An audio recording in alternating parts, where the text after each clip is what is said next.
What's going on, guys? It's Fear Turbo here. Today we're going to talk about my revenge build for the Clockwork City patch. This is another stamina DK build made for 12-man content trials. It also can work for 4-man dungeons, not DSA and not Maelstrom Arena. We're going to do a quick overview. So 16.4k health, 35.6k stamina, low stam regen because we're doing heavy attacks. They're not fancy, but they're effective. You'd have about 4,000 weapon damage. I'm losing a little bit here because I don't have divines. I'm missing 1 divines, and they're not gold. So you'd have about 4,000, close to 4,000 weapon damage. We're gonna have 50% crit. We're gonna use a potion, get 60%, then 2k flat penetration here. Again, the other 2 DK builds plus this DK build, you're gonna have all the penetration, the Alkosh, the Infused Crusher. So this is a build made for success, made for group comps that you want to use to defeat the content. Make it super easy. You're gonna have 4 to 5 stamina players. At least three of them will be Dragonknights, most likely 4, and they're so good. So let's go over the gear. We're going to be using 5 Night Mother's Gaze. This is going to give your team, everyone's going to benefit from this penetration. It's super good. We're going to use 3 on the body and 2 daggers. We're going to use Morag Tong. This right here, you want to use Morag Tong when you have at least, I would say probably at least 3 DKs. The more DKs the better because they have a lot of poison damage. Also, people are going to be using poison enchants. Another side note is that if you have a Stam Warden in group, the shocks, the little beetles that come out, those are also poison damage, which is really cool. And that goes along, that will get increased by this as well. So, so this is really good for having a lot of stamina DKs. That's why I have 3 stamina DK builds out. You can have 4 in group and then a Stamplar. You can have 3 DKs in group and a Stam Warden and a Stamplar. You can have a Stam Nightblade, poison injection. Every Stam build has poison injection. You know what I'm saying? So Morag Tong is really good for that. So you're bringing 2 buff sets, which isn't, it's a lot of weight on your shoulders, but this build still does really good damage because it has a lot of raw damage in it. So you get a lot of crit from the Night Mothers, and then you get a lot of raw damage from the Morag Tong. So you're not missing out on too much, but again, this is the weakest of the 3 DK builds I have out, but it's bringing massive amounts of group DPS, and that's what's important, okay? Group DPS is important. I've seen the guy that runs that, his name's Shocks in our MC group. I'll be pulling 57 with War Machine and Hundings, and he'll be pulling 54 with this setup, Night Mother's Gaze and Morag Tong. And that's on the first boss of Beamall. So, like, we both didn't get curses, and I pulled 57, he pulled 54, and we're both giving each other buffs. I mean, 3k difference when everybody benefits. Come on, that's super good. We're going to use Veladreth as the 2-piece. Very strong 1-piece, very good 2-piece. Super good. Don't have to do anything funky, just straight up do damage and it'll proc. You could use you could use Mephalas here, and it would get boosted by the Morag Tong as well. But the thing about Mephalas is that you have to do a heavy attack. So you have to do a heavy attack, and when you're on your back bar, you're not doing heavy attack, so then it won't proc. Whereas Veladreth just procs. So yeah, that's a big thing. You can use Mephalas and Trash if you want to as well. So on the daggers, we have poison damage enchant, Nirn main hand. It's very important that the Nirn is main hand. Ow. Okay, got that out. Good. So if you take a look, we got 3,963 weapon damage. If we use Nirn in our offhand, we get no benefit. The game takes your main hand damage as your damage. Because if you take a look, these 2 are the same.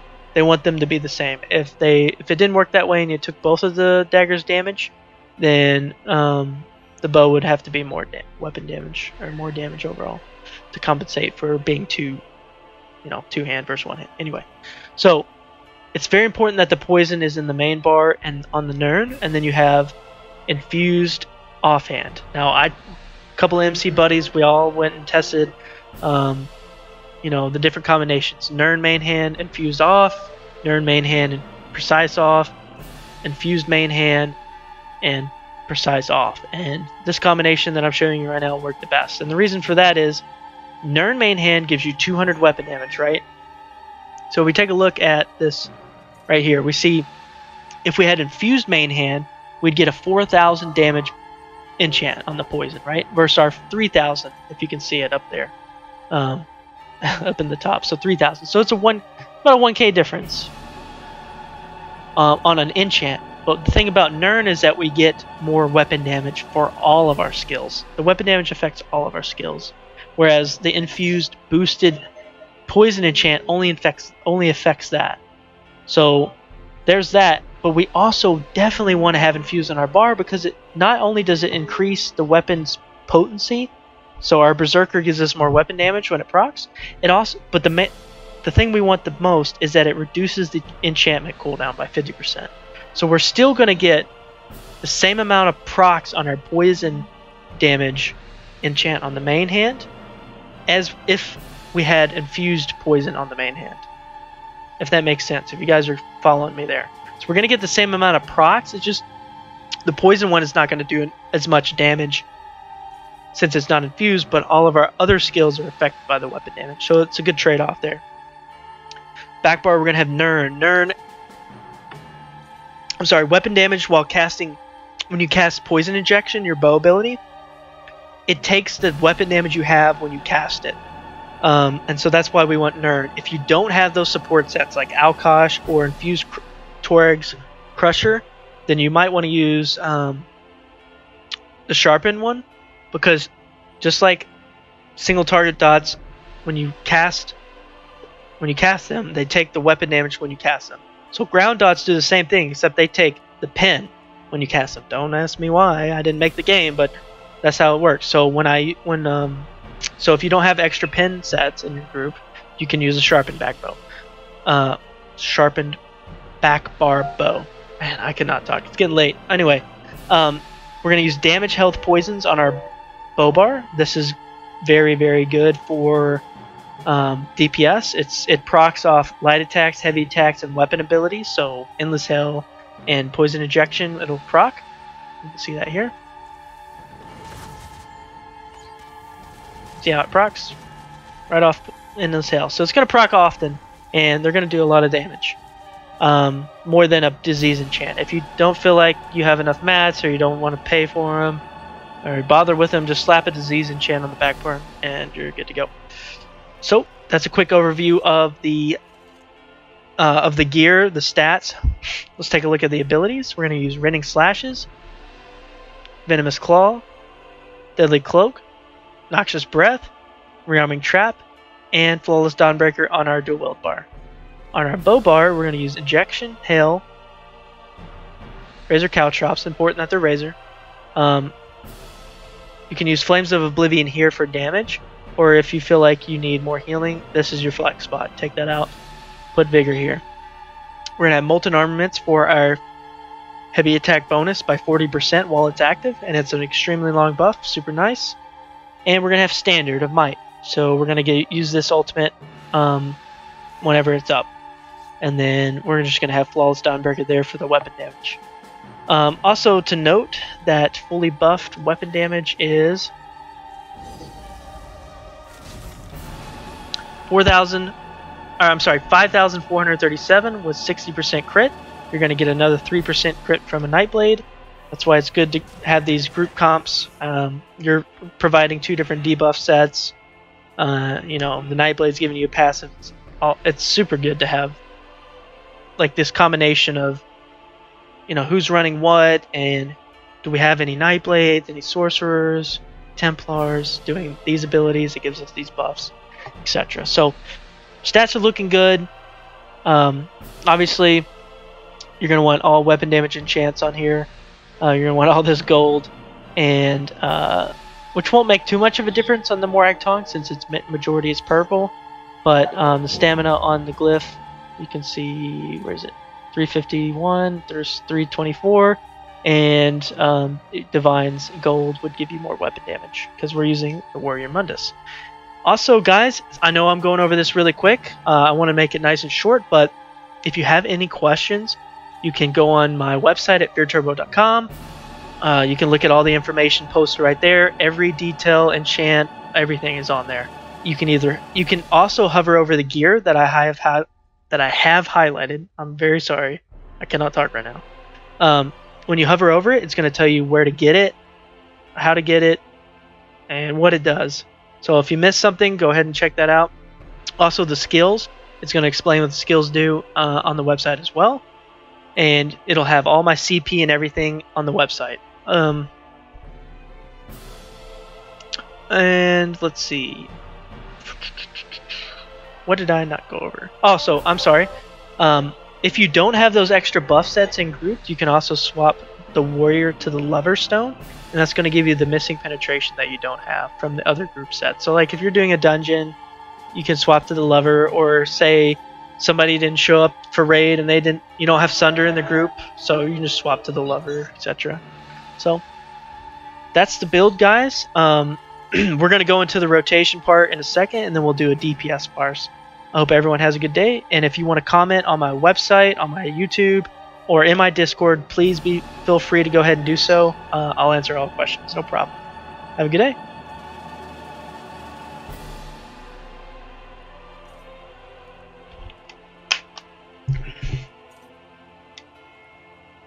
Alrighty, so we're here with the rotation part. I'm just going to show you what I do, and then my thought process behind it. Obviously, you can do any variation of your own rotation. A little food for thought is DPS parsing on a dummy is nice to learn like how the build works or how a rotation might come together. I'm sorry, and but practical use, you'll want to do the boss fights and understand how to use your skills effectively in each different boss fight. So while DPS parsing is nice, it's very static and you don't really have to do anything. You don't have to block, you don't have to CC break, you don't have to worry about your health or stam.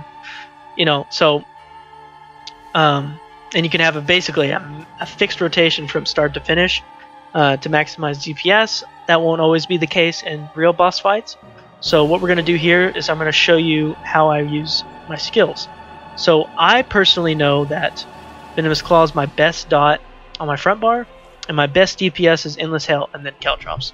So I'm going to prioritize those the most. I know that Deadly Cloak is going to help me stay alive, and Trap is going to give me a nice crit hit damage bonus.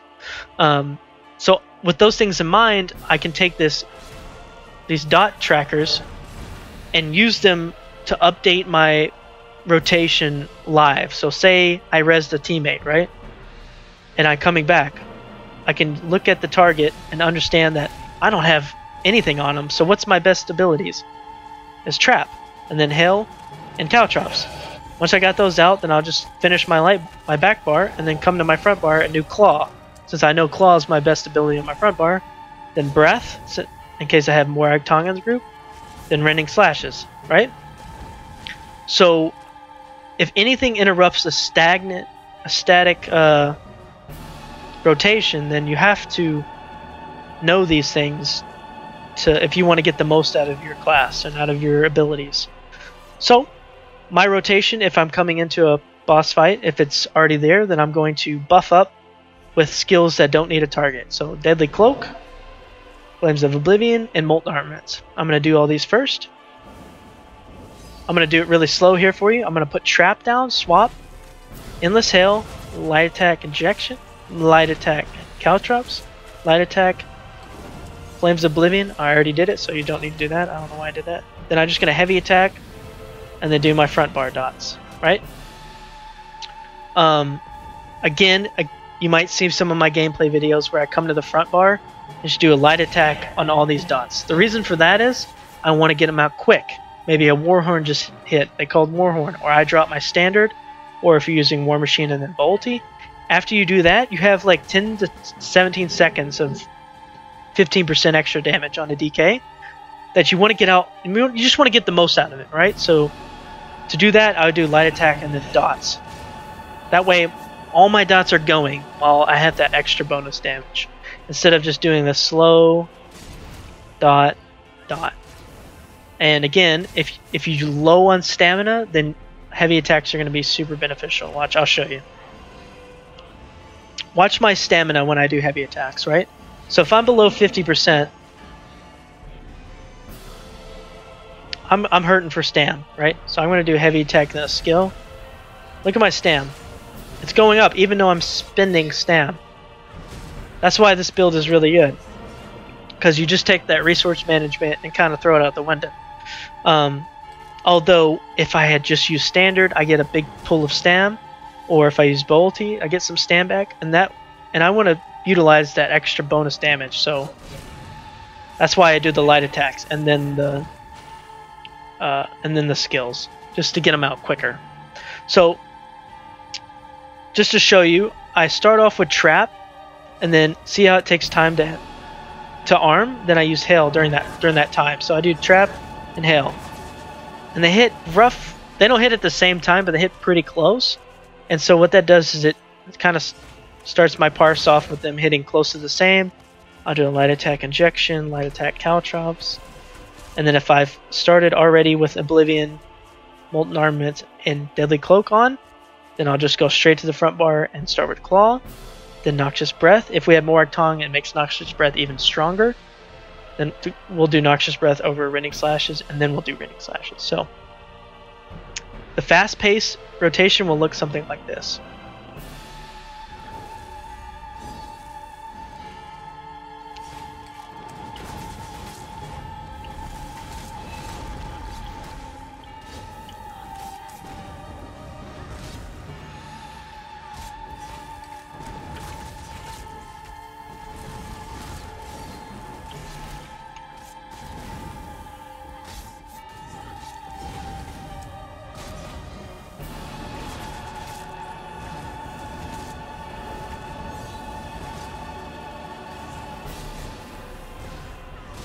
Just like that.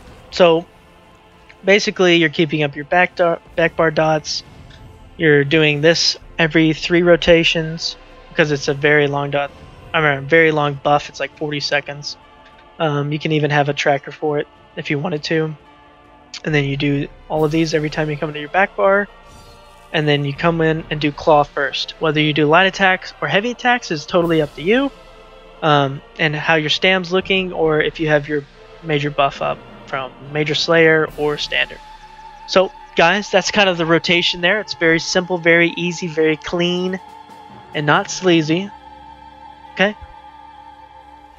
Easy peasy. We're going to do a DPS parse next. With the parse, we're going to do Major Fracture and Guard on all of them, all of my builds. The reason for that, not Guard on the magical ones, on the stam. The reason for that is because we're just going to keep the variable of minor force up to 100, so it's not a variable, it's just always 100. And then the major fracture, some classes have it, some classes don't. We're just going to keep it the same across the board. Obviously, Nightblades have 8% more damage because they have the minor berserk, and then Stamplars have minor fracture, but nothing I could do there. I could have somebody else come in and just combat prayer me and power the light all the time, but that's just too much. Overkill. So we're going to practice, we're going to do DPS parses with Major Fracture and Guard 100% of the time. No Crusher, nothing like that. And that way we can kind of compare between the classes. So I hope you guys enjoyed this. Watch the DPS parse. And if you have any questions, please comment below my YouTube, my website, or my Discord. I'll answer any question. No question is a dumb question. Thank you guys for watching. I hope everyone has a good day.